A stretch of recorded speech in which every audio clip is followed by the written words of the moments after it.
Welcome to this week's episode of Did Shakespeare. My name is Cassidy Cash, that's Shakespeare girl. There is nothing more quintessentially English than afternoon tea. It's right up there with Queen Elizabeth as something unique to England. However, when it comes to William Shakespeare, the truth is this delightful British tradition likely wasn't on his menu. This week, we explore the history of afternoon tea and how tea influenced Shakespeare when we ask, did Shakespeare have tea?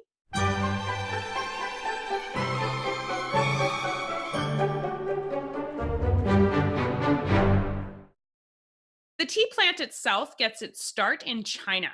The Far East has a long and storied history with tea, going back for centuries. It would be during Shakespeare's lifetime when the little drink that could arrived on England's shores. As a side note, when I was looking this up, the term Far East was created around the 12th century by colonialism. And that phrase, along with the phrase the Orient, have fallen out of favor as something to use when describing that area of the world.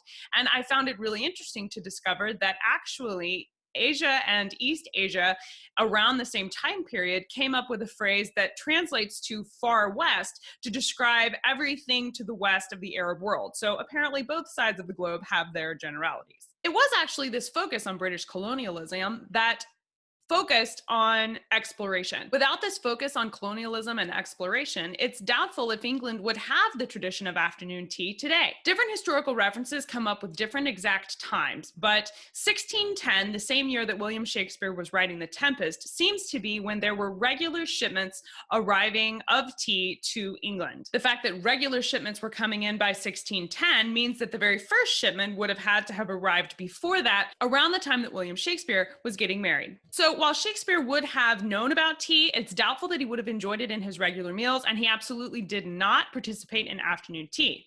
The tradition of afternoon tea didn't become popular until the late 1800s. 1840, Anne, the Duchess of Bedford, was the first person to create the idea of afternoon tea. And she did that because her household had dinner fashionably late around 8 p.m. and she found herself hungry around 4. And so she would order tea, bread, and butter brought to her on a tray, and thus the tradition of afternoon tea was introduced. Now, the fact that tea wasn't enjoyed in Shakespeare's lifetime the way it is today in England is one reason you will not find a single reference of tea in any of Shakespeare's works. But here's what we do know about tea in Shakespeare's lifetime.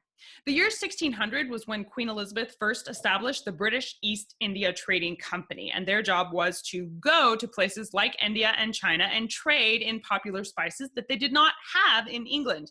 These spices included things like tea and coffee. The popularity of tea wouldn't actually pick up as a trading spice until around the 1670s. During Shakespeare's lifetime, tea was actually considered a very French thing. It was popular in France before it was popular in England, and actually in England, coffee picked up faster. During Shakespeare's lifetime would see the establishment of the first coffee houses. Around the year 1583, they were actually pretty popular. And this was the year that Shakespeare would marry Anne Hathaway and have their first daughter, Susanna, which interestingly makes Shakespeare possibly one of the first English parents to rely on coffee with a new baby in the house. Well, that might be a stretch, but I like to think so. Now, before we put this question of Shakespeare having tea completely to rest for this week, we have to make a distinction. We've established that Shakespeare did not have afternoon tea, but would he have drank tea at all? Possibly, but probably not.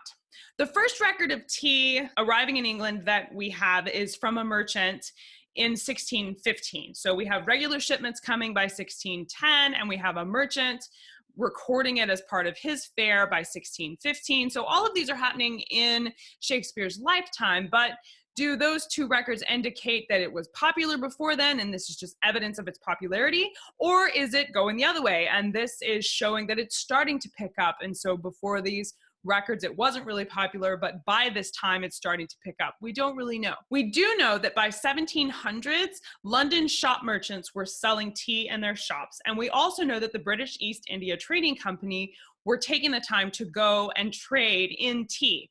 And so one thing we do know about economies is that whenever shops are selling it and companies are going to the expense to go and get it and sell it, that means that in the general population, there was a demand. So someone in England was enjoying tea. Was it William Shakespeare? We don't know for sure. In case you're curious, The cup and saucer didn't actually become popular in England until the 1800s. So when you're watching Shakespeare's plays performed on the stage or on film, or you see someone create a documentary about Shakespeare, you won't, or at least you shouldn't, see anyone drinking tea from a cup and saucer. No.